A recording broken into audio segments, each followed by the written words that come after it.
kết nối, chia sẻ những kinh nghiệm hay trong nuôi trồng thủy sản, đưa những mô hình hay, thực tế đến với bà con để cùng nhau tiến bộ và làm giàu trên mảnh đất quê hương mình.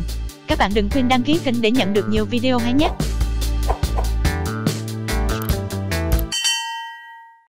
Để khắc phục khó khăn thích ứng với xu hướng sản xuất mới, một số nông dân trên địa bàn huyện đã mạnh dạn đầu tư, ứng dụng tiến bộ khoa học kỹ thuật vào sản xuất. Điển hình là mô hình nuôi tôm siêu thâm canh với những thiết bị mới hiện đại trên diện tích sản xuất khá lớn. Do ảnh hưởng của thời tiết như nắng nóng kéo dài, sau đó mưa liên tục đã làm yếu tố môi trường biến động, ảnh hưởng đến sự phát triển của tôm nuôi. Một số bệnh trên tôm xuất hiện và gây hại nặng, nhất là bệnh đốm trắng, đầu vàng, đỏ thân, hội chứng tôm nuôi chết sớm và hội chứng gan tụy cấp ở tôm nuôi đã khiến nông dân điêu đứng. Không riêng gì những hộ nuôi nhỏ lẻ, kinh nghiệm và vốn ít, mà những hộ nuôi quy mô lớn có nhiều kinh nghiệm cũng gặp nhiều khó khăn trong sản xuất. Nhận thấy hình thức nuôi tôm siêu thâm canh ứng dụng công nghệ cao đang có hiệu quả, ít chịu tác động thời tiết, môi trường, một số nông dân huyện Đông Hải đã mạnh dạn đầu tư phát triển sản xuất. Theo đó, tôm sẽ được nuôi từ 3 đến 4 giai đoạn. Các thiết bị cho ăn, oxy đáy, xi phông nước được tự động hóa, kịp thời cải thiện tốt môi trường nước, đảm bảo môi trường sống lý tưởng cho tôm. Tôm được cho ăn theo chế độ phù hợp để tăng kích cỡ.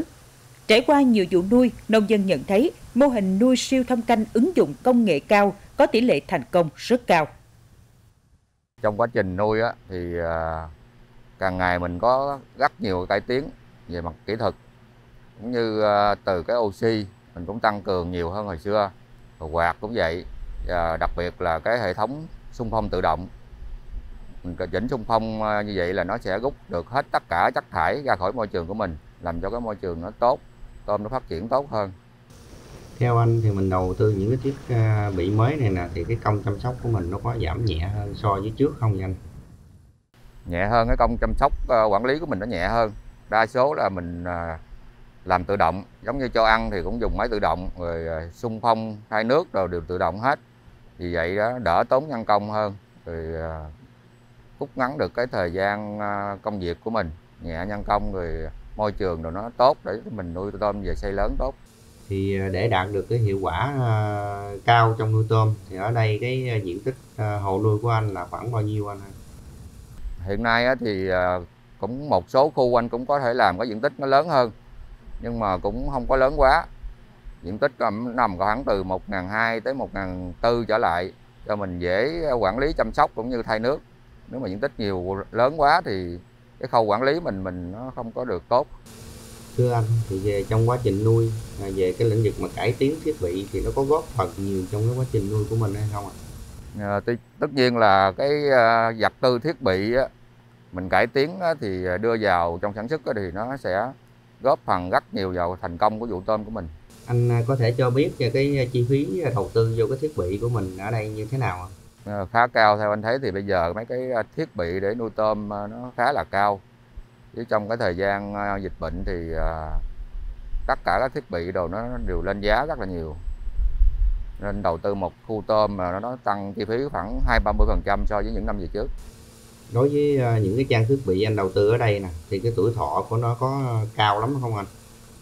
Những cái khu làm của anh thường là anh xài 3-4 năm bình thường à. Những cái đồ thiết bị của anh là anh đầu tư là chất lượng thì mình xài 3-4 năm, 4-5 năm thì vẫn bình thường. Như cái nào nó không được thì mình thay thôi, chứ ao bạc đồ này nọ thì mình xài 4-5 năm bình thường. Đối với cái mô hình nuôi của anh ở đây nè, thì một năm anh nuôi vậy là khoảng bao nhiêu vụ tôm vậy anh? Mấy cái mô hình của anh một năm thường anh nuôi 3 vụ. Một vụ khoảng từ 3 đến 4 tháng là mình một năm là thường mình làm là thuận tiện là cả 3 vụ. Ở đây anh nuôi bao nhiêu giai đoạn vậy? Ở đây anh nuôi 3-4 giai đoạn, để tùy theo cái tình hình của tôm.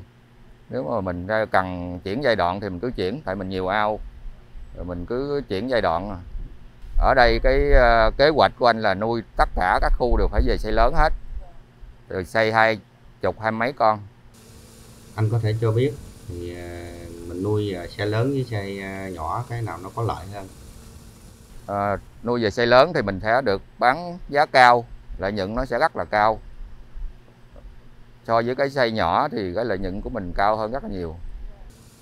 Nếu như mình nuôi cái tôm size lớn thì cái kỹ thuật nó có khó khăn gì không anh ha? Tất nhiên nuôi size lớn thì phải đòi hỏi cái kỹ thuật.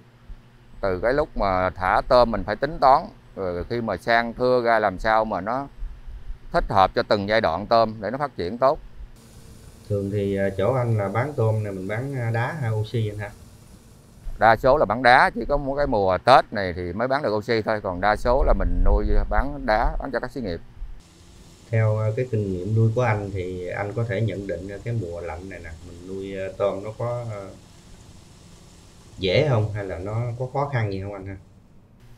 Tình hình năm nay thì nuôi rất khó do cái thời tiết của nó cũng bất lợi, mưa nhiều mà mưa lớn, rồi thời tiết lạnh nữa, cho nên là nuôi rất khó.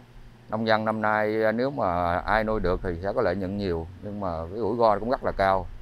Xin cảm ơn anh qua cái cuộc trao đổi vừa rồi. Giá của con tôm là hiện nay giá rất là tốt. Size 30 con của thẻ hiện nay là giá khoảng 170.000. Thì đây là một cái giá quá tốt. Trong cái giai đoạn này thì đối với những hộ mà còn tôm đó thì cũng khuyến cáo mình nên quản lý thật là tốt cái ao nuôi của mình để làm sao là nuôi tôm về size lớn, đặc biệt là về size 20-25 con để bán được cái giá cao, để bù lại những cái giai đoạn mà đã qua giai đoạn khó khăn. Hình thức nuôi siêu thâm canh ứng dụng công nghệ cao trên địa bàn huyện, tỷ lệ thành công đạt trên 90%. Vì vậy, chỉ sau một thời gian ngắn, diện tích nuôi này tăng rất nhanh và hiện đã đạt gần 1.000 hectare. Tuy nhiên, nhược điểm lớn nhất của nuôi tôm siêu thâm canh ứng dụng công nghệ cao là vấn đề giải quyết nước thải và chất thải. Bởi nuôi tôm siêu thâm canh sử dụng nguồn nước và nguồn thức ăn rất lớn, nên chất thải chưa qua xử lý mà xả ra môi trường sẽ gây ô nhiễm môi trường nghiêm trọng. Vì vậy, thời gian qua, huyện Đông Hải rất chú trọng phát triển xây dựng khu nuôi của các hộ dân, nhất là xây dựng khu xử lý nước thải trước khi thải ra môi trường. Bên cạnh đó, huyện cũng tổ chức tuyên truyền và xử phạt nghiêm đối với hành vi vi phạm trong việc xả thải chưa qua xử lý ra môi trường. Hiện nay, vấn đề này cũng đã được cải thiện đáng kể, khi huyện có khoảng 40% diện tích nuôi có bioga để xử lý chất thải.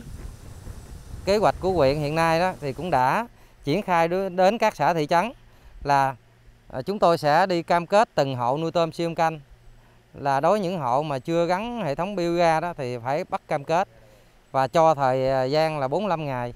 Thì sau đó là chúng tôi sẽ đi kiểm tra và nhắc nhở, nếu trường hợp cố tình không đầu tư hệ thống xử lý chất thải thì huyện sẽ chỉ đạo xã là tiến hành xử lý, xử phạt. Và trong quá trình xử phạt, nếu mà trường hợp hộ dân cố tình không đầu tư hệ thống xử lý chất thải bioga đó thì chúng tôi là sẽ cùng với là điện lực sẽ đến tạm ngưng cấp điện đối với những hộ cố tình vi phạm. Có thể nói, nuôi siêu thâm canh ứng dụng công nghệ cao là một cuộc cách mạng đối với nghề nuôi tôm, vì mô hình này thích ứng tốt với biến đổi khí hậu. Vấn đề quản lý ao nuôi, tốc độ sinh trưởng tôm nuôi sẽ tốt hơn thông qua các thông số từ các thiết bị kỹ thuật cao, giúp người nuôi nắm chắc thành công. Tuy nhiên, người nuôi cũng phải quan tâm đến việc giải quyết môi trường để phát triển mô hình này một cách bền vững.